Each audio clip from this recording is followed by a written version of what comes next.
Hello, my name is Michael Picano. And I'm Mike Schmidt. And welcome to the Giants postgame show.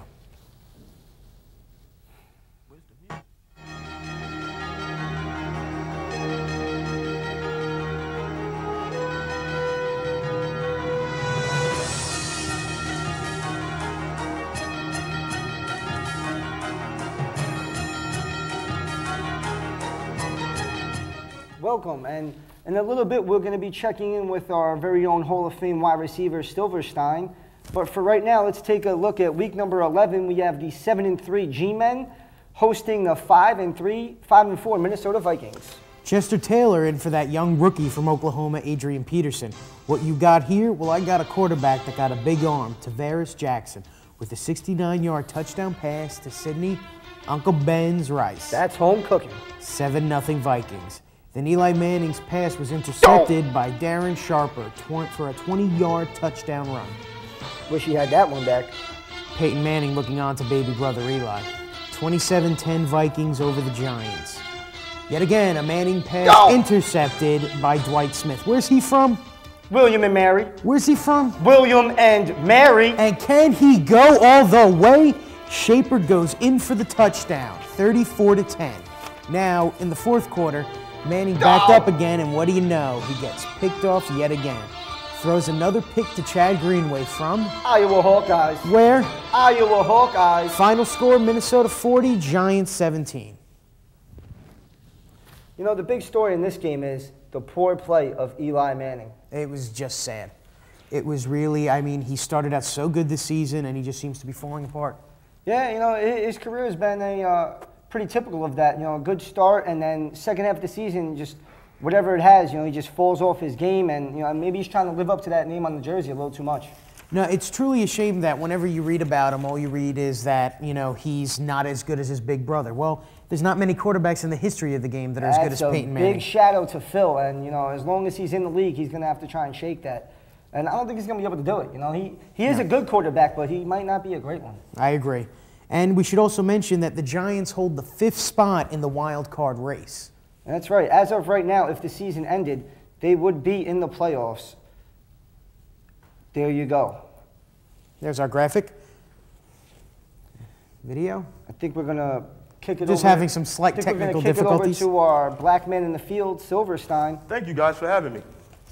How's everything going, Silverstein? I'm good. How's the weather out there? It's a little chilly. What'd you think of today's game? I thought Eli played a terrible game, as usual. The defense got to him, they put the pressure on him, and he threw a lot of interceptions. Back to you in the studio, guys. Thanks.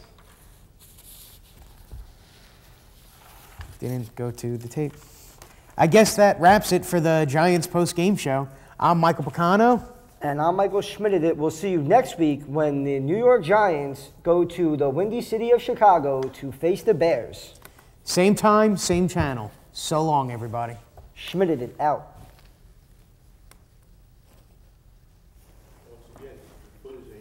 That's what. Yeah, I what even. to do. Yeah.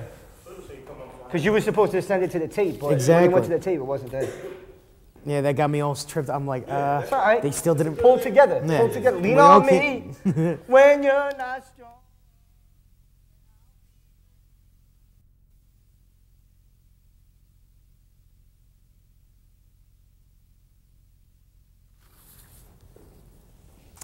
Hello, my name is Mike Picano. And I'm Michael Schmidt. And welcome to the Giants postgame show.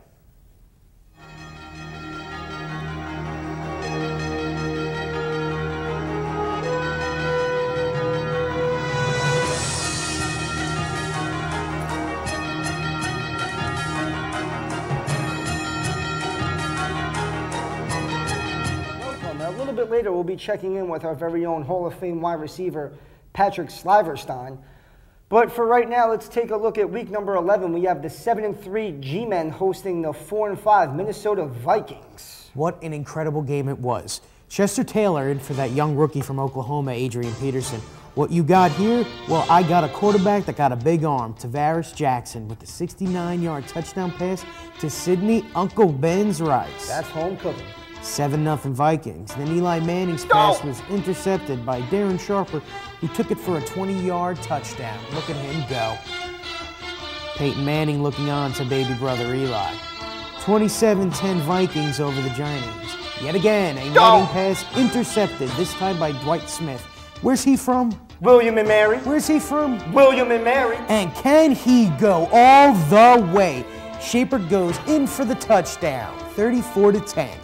Now, in the fourth quarter, Manning backed up again, and what do you know? He's picked off yet again. He throws another pick, this time to Chad Greenway from Iowa Hawkeyes. Where's he from? Iowa Hawkeyes. And the final score is Minnesota 40 and the Giants 17. Let me tell you, Mike, the big story here is the poor play of Eli Manning. Once again, he had a chance to lead his team to victory, and he came out and just totally looked awful. You know, and it's sad that what he has to do is go home at the end of the day and look at articles that talk about how he's not as good as his brother. The truth is, there's not that many quarterbacks in the history of the game that are as good as Peyton Manning. And the truth is, he's never going to be as good as his brother. Exactly. So as long as he has that jersey on the back of his shirt, or the name on the back of his jersey, rather, you know, he has a huge shadow to fill, and I just don't think he's going to live up to it. I mean, it's sad to say he's a good quarterback, but he'll never be great. It's true. It's true. And we should also talk about the defense being a little bit shaky in this game. Well, the defense was shaky, but, I mean, you know, they looked good throughout the season. You know, they had their ups, they had their downs. You know, as of right now, the G-Men are still, you know, number 5 in the NFC, so they have the number 1 wild card spot right now. So if the season ended, they would be in the playoffs. It should also be noted that Wade Phillips and the 10-1 Dallas Cowboys are tied in first place. What a wonderful season they're having. Yeah. Also, the reassurance of Favre puts the Packers tied with the boys. Then Seattle claiming the number 3 spot and the Buccaneers claiming the 4th. It should get interesting as the season develops.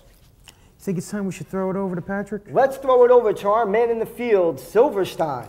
Hey, guys, thank you for having me. It's a pleasure seeing you today. Do you think you could tell us your thoughts on the game today? Sure, guys. Let's take it to the tape. As we can see here, the Vikings are putting the pressure on Eli. And here he comes. Here's the defense. Eli with the throw. Big throw to Plaxico Burress. 20-yard pickup. Back to you guys in the studio. It was great talking to you, Patrick. It's been a pleasure. Well, I guess that wraps up the Giants post-game show. I'm Michael Picano. And I'm Michael Schmidt. We'll see you next week when the G-Men go to the Windy City of Chicago to face the Chicago Bears. Same time, same channel. So long, everybody. Big Picano, Schmidt out.